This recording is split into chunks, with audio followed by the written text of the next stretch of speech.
오늘 본문에 세 사람이 등장합니다. 그들에게 주님께서 하신 대답은 이것입니다. 예수님을 따른다는 것은 이런 것이다. 하나님의 나라에 합당한 자는 이런 사람들이다. 그래도 네가 따르겠느냐?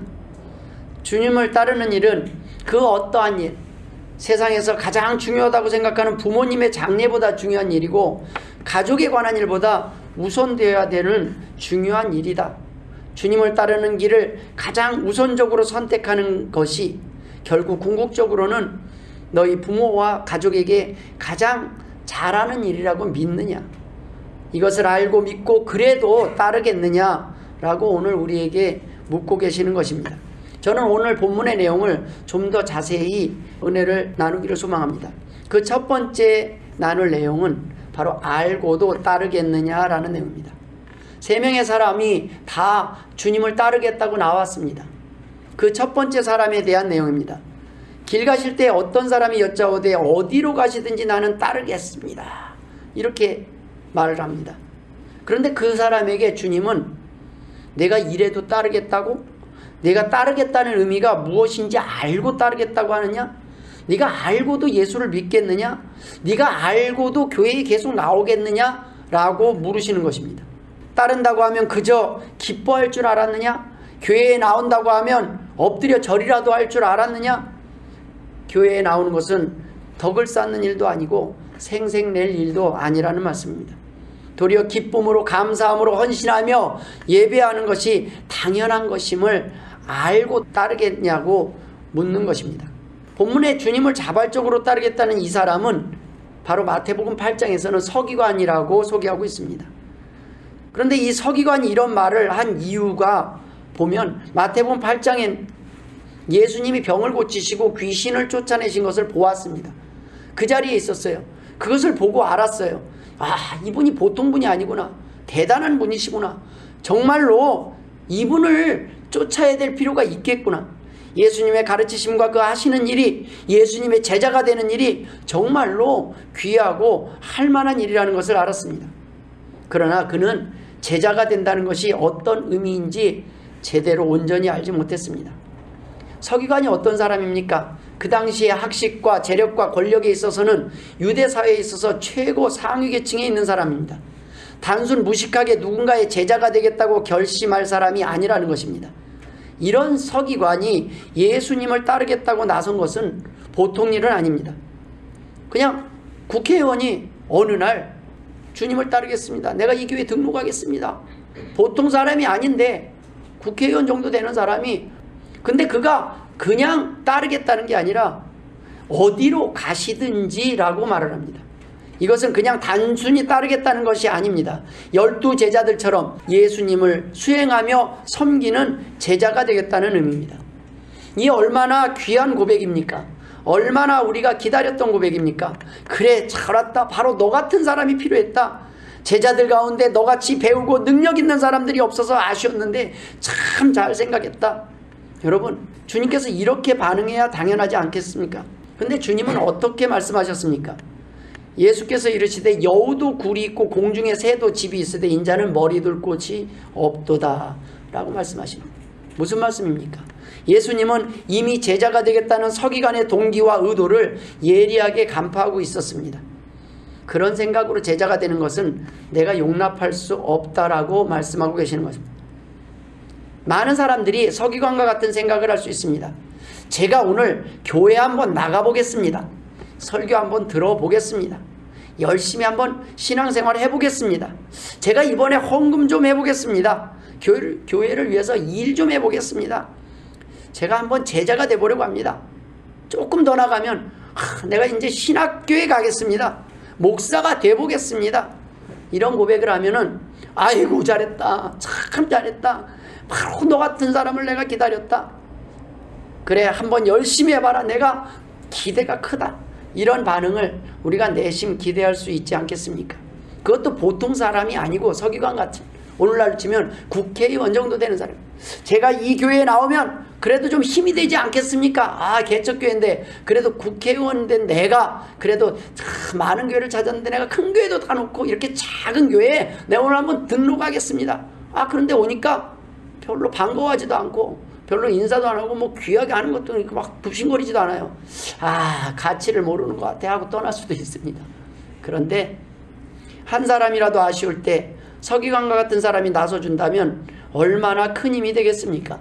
얼마나 기다렸던 고백입니까? 얼마나 기다렸던 순간입니까? 그동안 예수님이 부르셨던 제자들은 어부였고 다 이렇게 별 볼 일 없는 그룹 같아요. 근데 이제 좀 뭔가 제자다운 사람이 들어오겠다는 거예요. 그런데 주님은 아니라는 겁니다. 착각하지 말라는 겁니다. 하나님이 원하시는 것은 우리의 헌신이나 우리의 능력이 아니라는 겁니다. 우리의 돈도 아니라는 겁니다. 하나님이 필요한 것은 믿음이요, 하나님의 소원은 우리를 구원하시는 데 있습니다.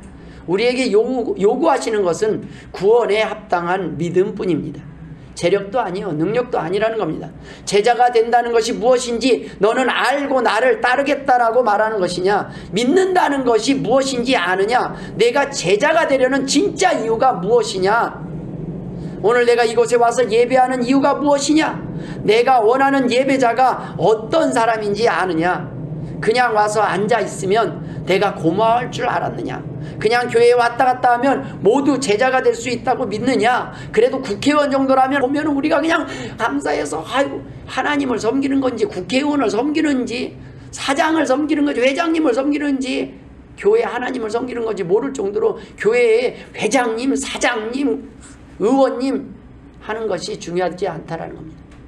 하나님이 원하시는 것은 예배자를 원하십니다.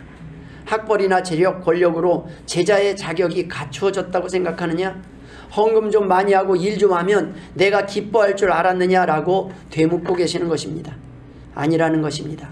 예수님의 제자가 된다는 것, 예수를 믿는다는 것은, 예수를 따르는 것은 권력이나 부, 명예 따위와는 아무런 관계가 없고 도리어 여우나 새와 같은 짐승들에게도 허락된 최소한의 삶의 터전조차 보장받지 못하는 일이라는 것입니다. 그래도 따르겠느냐? 그래도 교회에 나와서 너가 감사하며 예배할 수 있느냐라고 물으시는 것입니다. 예수님을 따르는 일은 우리의 의식주 문제가 안정적으로 확보되고 거기에 입신양명을 지향하는 출세주의가 아니라 때로는 사람들에게 배척을 당하며 안정된 삶의 거처도 없이 정처 없이 떠돌아다니며 때로는 자신을 희생시켜서 다른 사람을 살려야 될 때도 있다는 말씀입니다. 그래도 교회에 나오겠느냐? 그래도 예수 믿겠느냐? 그래도 말씀대로 순종하며 살겠느냐라고 물으시는 것입니다. 서기관은 잠시 잠깐은 예수님의 권능의 매력을 느꼈고 그래서 따르겠다고 지금 와서 고백을 합니다. 이 정도면 잘 왔다, 그래 너야말로 제작감이다 라는 말을 기대했을지도 모릅니다. 그러나 그는 영광에 동반되는 아픔, 능력 이전의 가난함의 의미를 알고 예수의 제자 되기를 원하고 구해야 했다는 것입니다. 무엇보다도 예수의 제자가 되려는 그 결심과 고백은 자기 부인의 의미를 알고 난 후에 해야 된다는 말씀입니다. 잠시 잠깐의 허영심에 사로잡혀 예수의 제자가 되려 했던 이 서기관은 아마도 예수의 말씀을 듣고 그의 제자가 되기를 포기했을 것입니다. 많은 사람들이 교회에 나오고 예수님의 제자가 되면 의식주가 보장되고 병도 낫고 막힌 길이 뚫리고 출세가 보장되고 무병장수할 거라고 착각합니다. 착각하지 말라는 것입니다. 예수 믿는다는 것, 교회에 나와 예배하며 하나님의 자녀로서 살아간다는 것이 무엇인지 너가 알고 있느냐는 것입니다. 쉽지 않을 것이라는 겁니다. 힘들 것이라는 겁니다. 그래도 갈 만한 이유를 깨달았느냐라는 것입니다. 하나님의 나라에 대한 믿음과 확신이 있느냐라고 물으시는 것입니다. 이 땅이 끝이 아님을 알고 있느냐라는 겁니다. 서기관은 그제서야 자기가 알고 있는 제자의 길과 다르다는 것을 알게 되었습니다. 그런데 여러분, 정작 알고 나니 제자의 길을 선택했습니까? 선택하지 않았습니다. 만약에 선택했으면 예수님의 제자는 12이 아니라 13이었든지 또 가룟유다의 빈자리를 굳이 마띠아로 채우지 않았을지도 모릅니다. 여러분, 꼭 몰라서 제자가 되지 못하는 것이 아닙니다. 서기관이 처음에는 잘못 알았지만, 예수님에 대해서 몰랐지만 주님의 말씀을 듣고 어떤 것이 제자의 삶인지 제대로 알았습니다. 그래서 따르기가 더 쉬워졌습니까? 아닙니다. 더 어려워졌습니다. 말씀을 들으면 들을수록요, 예수 믿기가 더 힘들어져요. 하나님에 대해서 알면 할수록 십자가 더 힘들어져요. 부자 청년도 마찬가지였습니다. 우리는 몰라서 예수를 믿지 못하는 것이 아닙니다. 믿지 못하기 때문에 예수님의 제자가 될 수 없는 것입니다. 교회를 아무리 많이 오래 다니고 아무리 많은 일을 한다 할지라도 예수 믿는다는 것이 무엇인지 모르고 교회만 왔다 갔다 해서는 안 된다는 것입니다. 안다고 다 제자가 되는 것도 아닙니다. 아는 자가 아니라 믿는 자가 되어야 예수님의 제자가 될 수 있습니다. 가룟 유다는 알지만 믿지 않았기에 제자이기를 포기했던 것입니다. 가장 가까이서 예수님의 모든 기적을 다 봤어요. 그는 예수님이 어떤 분인지 죽은 자를 살리는 것도 보고 다 봤어요. 그런데 그가 선택한 것은 제자의 길을 선택하지 않았습니다. 그는 예수님이 하나님의 아들이심을 믿지 못했기 때문입니다. 죽은 뒤에 심판이 있음을 믿지 못했기 때문입니다. 주님은 오늘 우리에게 묻고 계시는 것입니다. 너희가 제자의 길이 어떤 길인지 알아도 진짜 나를 따르겠느냐?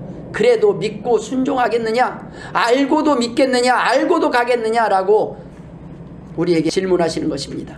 우리가 믿어야 따를 수 있기 때문입니다. 믿지 못하면 따를 수 없는 길, 믿는 만큼 따를 수 있는 길이 제자의 길이기 때문입니다. 하나님의 나라에 합당한 자는 아는 자가 아니라 믿고 순종하는 자의 것임을 믿으시길 주의 이름으로 축원합니다. 두 번째 또 한 사람이 등장합니다.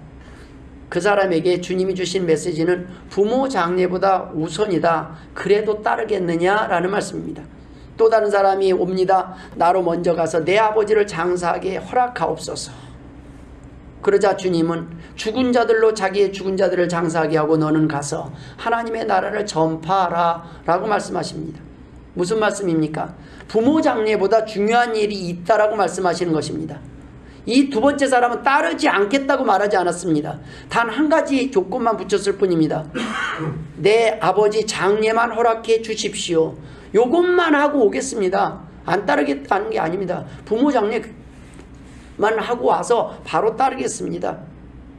사회적 윤리와 도덕, 관습, 체면 보여지는 것에 우선을 두고 주님께 당연하듯이 요구한 것입니다. 이건 당연하지 않겠습니까? 주님께서 그래 그건 당연히 해야지. 그 정도야 내가 기다려줄 수 있지. 이 대답을 기다렸을지도 모르겠습니다. 이런 이유라면 하나님의 일이, 교회의 일이 좀 뒤로 미뤄져도 괜찮지 않을까요? 라는 핑계들입니다. 이런 정도 일이라면 이런 사람들은 우선순위가 하나님보다 다른 곳에 두고 살아갈 수 있습니다. 하나님 요 정도는 괜찮지. 이 정도면 교회 빠져도 되지 않겠습니까? 이 정도면 내가 조금 늦게 교회 나가도 되지 않겠습니까? 이 정도면 내가 여기에서는 헌신을 미루면 되지 않겠습니까? 항상 하나님보다는 내 일이, 내 체면이 더 중요한 사람들입니다. 교회보다는 내 집 일이 우선이 될 수밖에 없습니다. 그러다 보니까 다른 일에 지쳐서 하나님을 위해 일할 시간도, 교회에 나올 시간도 없습니다. 항상 바쁩니다. 항상 복음을 전하는 것보다 다른 일에 더 바쁩니다. 이 일 끝나면, 이것 끝나면, 돈 좀 벌고 나면 좀 쉬고 회복되면 교회에 나오겠다고, 일하겠다고 합니다. 이런 사람들은 침대에 누워서 일어나지 못할 정도가 되어야 시간이 납니다. 죽어야 한가해질 사람들입니다. 시간이 없는 것이 아니라 하나님을 위해 먼저 시간을 낼 생각이 없는 것입니다. 돈이 없는 것이 아니라 하나님을 위해 쓸 돈이 없는 것입니다. 하나님 나라보다 더 중요한 일이 많다는 사람들입니다. 여러분, 이 땅의 중요한 일 중에 부모님 장례식보다 중요한 일이 얼마나 있겠습니까? 이보다 더 좋은 핑계거리가 어디 있겠습니까? 그러니 남편들이 아내에게 외박하고 제일 많이 하는 거짓말이 장례식 아니겠습니까? 죽은 사람 팔고, 죽은 사람 또 팔고, 산 사람도 죽여서 팔고, 이보다 좋은 핑계거리가 없기 때문입니다. 그냥 장례식 그러면 다 용서돼요. 이 사회에는. 내가 장례식 같아서 그래 거긴 꼭 가야지, 그치, 할 말이 없어요. 주님은 그래서 하나님의 나라에 대한 일이 부모 장례식보다 더 중요한 일이라고 말씀하신 것입니다. 하나님의 나라를 위한 일은 이 세상의 어떤 핑계보다도 중요한 일이라는 것입니다. 그런데 너희들이 하는 핑계는 고작 그런 것들이냐라고 되묻고 계시는 것입니다. 장례식도 아닌데, 부모 장례식만큼 중요한 것도 아닌데 이런저런 핑계들로 아직도 제자 되기를 미루고 있느냐라는 말씀입니다. 유대인들에게 있어서 장례식은 아주 중요했습니다. 그러나 이것이 유대인뿐이겠습니까? 종교를 떠나서 모든 사람에게 장례식은 중요합니다. 더구나 부모 장례식은 말할 필요도 없습니다. 그런데 이러한 장례의 의무를 포기한다는 것은 상상할 수 없는 일입니다. 그래서 이 사람의 명분은 그 누구도 반박할 수 없는 아주 적절한 것이었습니다. 그런데 주님께서는 무엇이라고 말씀하십니까? 죽은 자들로 자기의 죽은 자들을 장사하게 하고 너는 가서 하나님의 나라를 전파라 하시고 라고 기록하고 있습니다. 그럼 주님께서는 부모 장례가 중요하지 않다는 말씀입니까? 아닙니다. 장례 중요합니다. 그러나 그보다 더 중요한 일이 있다는 것입니다. 그것이 바로 하나님의 나라를 전파하는 일이다 라고 말씀하시는 것입니다. 육신의 일 중에 가장 중요한 일, 목숨에 관련된 일, 죽음에 관련된 일이 아니겠습니까? 죽으면 어떤 죄도 불기소 처분으로 끝납니다. 죽은 사람에게는 죽음보다 더 큰 형벌이 없기에 이 세상의 재판도 의미가 없기 때문입니다. 어쩌면 이 땅에 살아가는 많은 사람들의 목적이 죽지 않기 위한 것에 있다고 말해도 과언이 아닐 것입니다. 때문에 죽음을 다루는 일은 가볍게 넘어갈 수 없는 슬픔이요 중요한 문제입니다. 너희들에게 있어서 이건 참으로 중요한 일이 맞다. 그런데 그보다 더 중요한 일이 있다는 것입니다. 죽은 자들로 자기의 죽은 자들을 장사하게 하라는 것은 영적으로 죽은 사람들로 하여금 육체적으로 죽은 사람들을 장사 지내게 하라는 뜻입니다. 육체적으로 죽은 사람들은 어쩔 수 없지만 영적으로 죽은 사람들은 아직 살릴 수 있는 길이 있으니 영적으로 죽은 사람들, 죽을 사람들을 살리는 일을 해야 하는 것이 더 중요하고 시급하다는 것입니다. 우리가 장례식장에서 위로할 때 이런 말을 할 때가 있습니다. 산 사람은 살아야지 라는 말입니다. 죽은 사람 붙들고 죽은 사람 때문에 같이 죽는 길 따라가서는 안 된다는 말이 아니겠습니까? 한 사람이 죽었다고 세상이 종결되거나 삶이 끝장나는 게 아니라는 겁니다. 누군가 죽더라도 남은 자들의 삶은 계속될 수밖에 없는 것입니다. 어쩌면 죽음을 바라보며 순서는 다를지언정 언젠가 나도 저 자리에 있겠구나, 결국 나도 한 줌 흙으로 돌아가겠구나 생각하며 낙심하고 절망할 수 있기에 포기하지 말고 열심히 살아보자고 서로 위로하는 시간이 불신자들의 장례식인 것입니다. 하나님이 없는 장례식장, 영생에 대한 소망이 없는 장례식장은 죽은 자들이 소망 없는 죽음을 바라보며 한없이 언젠가 남의 일이 아니라 저게 내 일이구나, 자신도 피할 수 없는 그 죽음에 직면하여 남 때문에 우는 게 아니라 나 때문에도 우는 거예요. 나도 좀 있으면 저리로 가겠다. 이 대책이 없으니까 우는 거예요. 때문에 그 어떤 일보다 중요한 날입니다. 하지만 주님은 장례식보다 더 중요한 일이 있다는 것입니다. 죽을 준비하지 말고 살 준비를 하라는 것입니다. 장례식이 아닌 천국 환송식을 준비하라는 말씀입니다. 죽음을 준비하지 말고 영생을 준비하라는 것입니다. 죽음이 끝이 아니라는 말씀을 하고 계신 것입니다.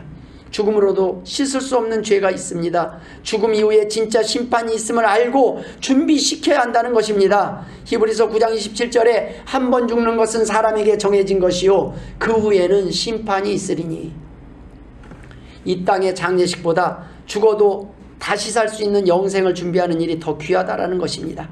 요한복음 11장 25절에 나는 부활이요 생명이니 나를 믿는 자는 죽어도 살겠고, 이미 구원을 위해 영생을 위해 아무것도 손쓸 수 없는 장례식은 영생을 믿지 못하고 슬퍼하는 영적으로 죽은 사람들에게 맡기고 오직 성도들은 하나님의 나라 복음을 전파하는 일에 전심전력하는 것이 더 중요한 일이라는 말씀입니다.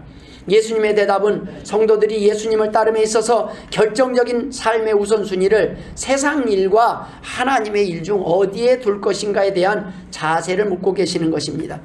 여러분, 때로 뼈를 깎는 아픔을 동반하는 결단을 요청할 때가 있는 것이 예수님을 따르는 것입니다.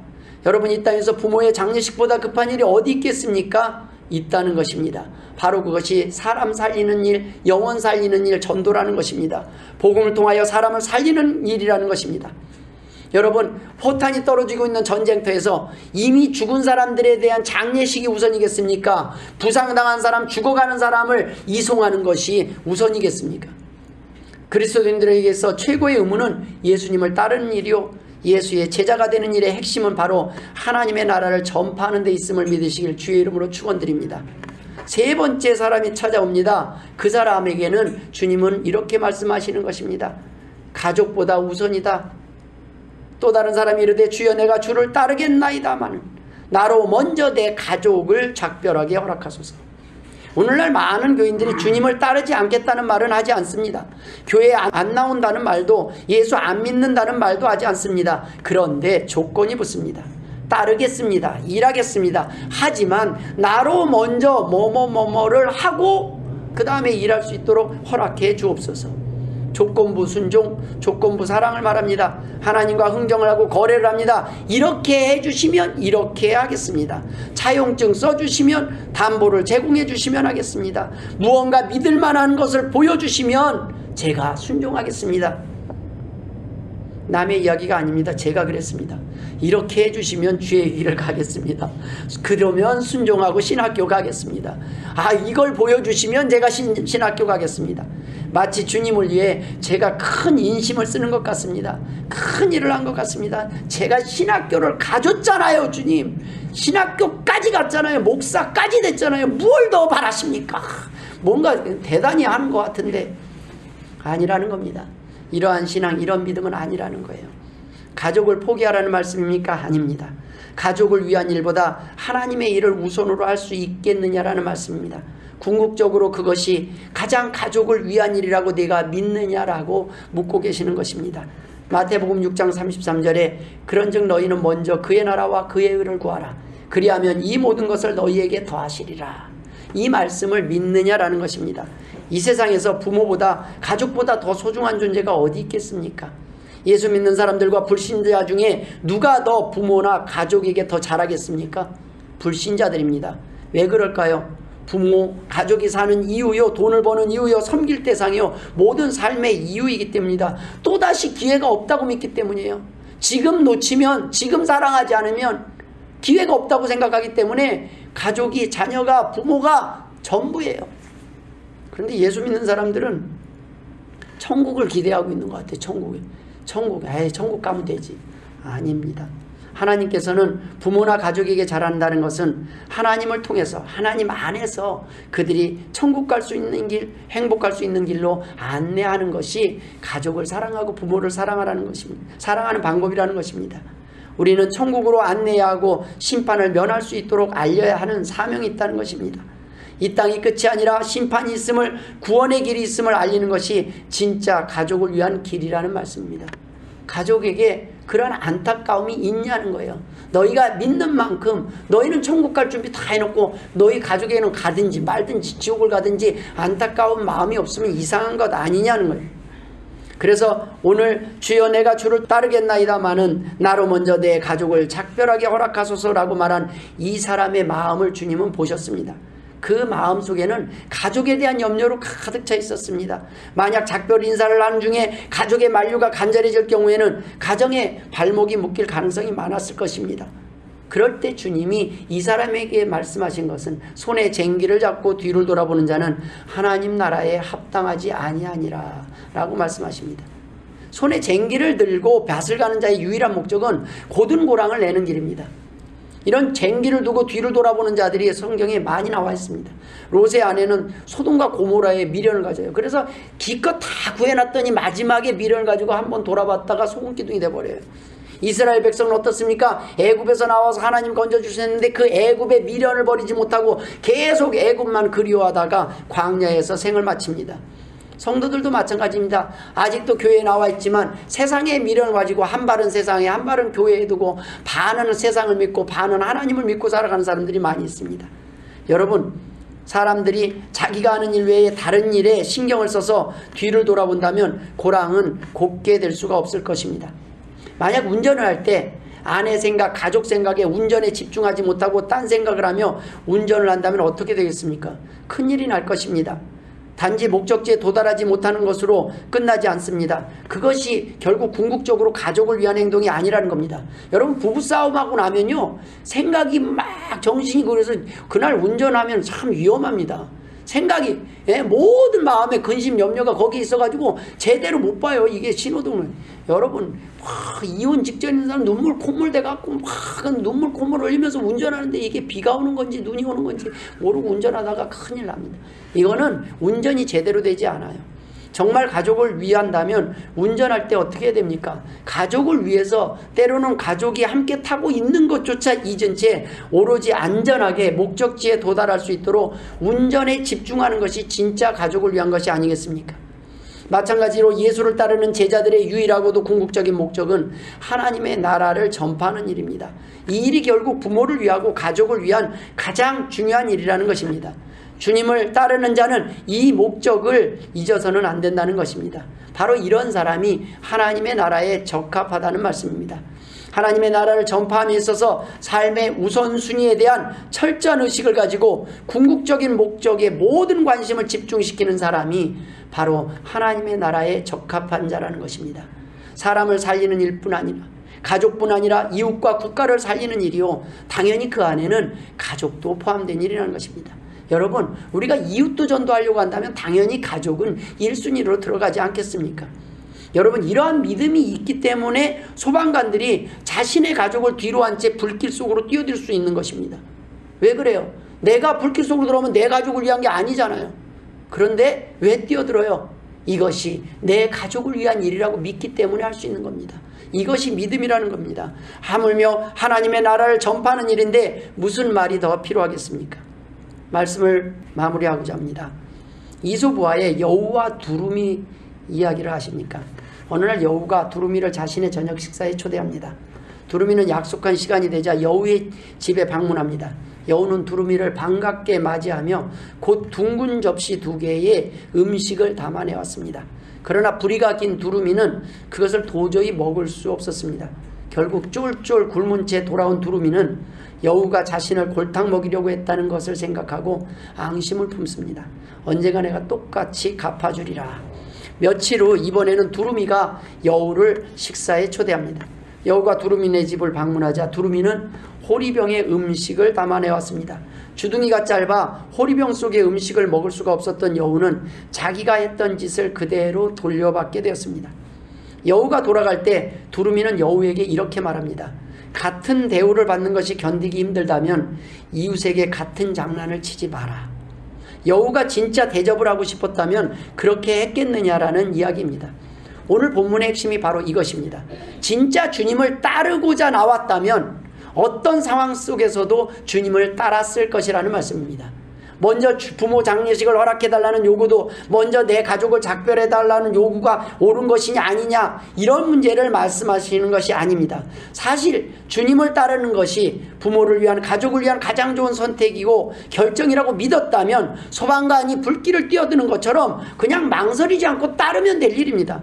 이런저런 조건을 붙일 필요가 없습니다. 그냥 따르면 됐습니다. 그런데 여러분, 주님을 따르는 것이 옳은 것 같지만 아직 따를 준비가 되어 있지 않았을 때, 따르기 싫을 때 가장 좋은 명분과 핑계가 바로 부모 장례식, 가족과의 작별보다 더 좋은 핑계가 어디 있겠습니까? 나 아직 가족을 위해서, 우리 집을 위해서, 내가 부모님을 위해서 할 일이 너무 많이 있습니다. 할 말이 없어요. 거기는 예. 살다 보면 사회적 통념상, 도리상 알면서 모른 척할 수 없는 일, 알면서 안 할 수 없는 일, 뭐 결혼식 이런 것들이 오면 해야 할 일이라는 걸 알지만 하고 싶지 않을 때가 있습니다.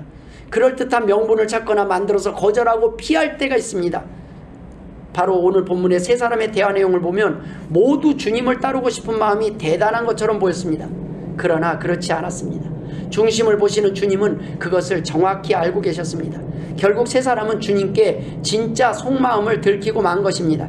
겉은 주님을 섬기는 척 주님을 사랑한다고 고백하지만 실상 주님께서 헌신을 요구하실 때 우리는 그럴듯한 변명거리, 그럴만한 변명거리를 둘러댈 수 있을 것입니다. 하지만 주님은 그것이 핑계인지 진심인지 아신다는 것입니다. 우리의 믿음이 진짜인지 가짜인지 아신다는 것입니다. 이런 거짓 믿음을 가지고 위선적으로 외식적인 신앙생활을 하는 사람들이 하나님의 나라에 합당하지 않다는 말씀입니다. 겉으로는 그 누구보다 하나님을 사랑할 것처럼 고백하지만 속마음은 다른 사람들에게 경고하고 계시는 것입니다. 여러분, 우리는 어떤 사람들입니까? 주님의 말씀을 듣고 고백하는 우리의 고백이 입술에만 머물러 있고 입술로만 따르겠다고 고백하는 사람들은 아닙니까? 주님께서 오늘 우리에게 우리의 중심을 보시고 우리에게 너희는 어떠냐고 묻고 계시는 것입니다. 베드로에게 내가 나를 사랑하느냐고 3번이나 물으셨던 주님께서 오늘은 우리에게 내가 진정 나를 따르고자 하느냐라고 묻고 계시는 것입니다. 모쪼록 주님의 이 질문에 망설임 없이 내가 주를 사랑하나이다, 내가 이제 주를 따르겠습니다 고백할 수 있는 복된 성도들, 하나님의 나라에 합당한 자녀들 되시길 주의 이름으로 축원합니다. 기도하겠습니다. 하나님 아버지, 은혜를 감사드립니다. 참으로 주님 앞에 주님을 따른다는 것이 무엇인지도 모르고 따르고 믿고 살아가는 줄 알았습니다. 용서하여 주옵소서. 하나님이 원하시는 믿음을 갖게 하시고 하나님이 원하시는 순종을 할 수 있도록 우리에게 말씀으로 양육하여 주옵소서. 보여주옵소서. 감사하며 예수님의 이름으로 기도드리옵나이다. 아멘.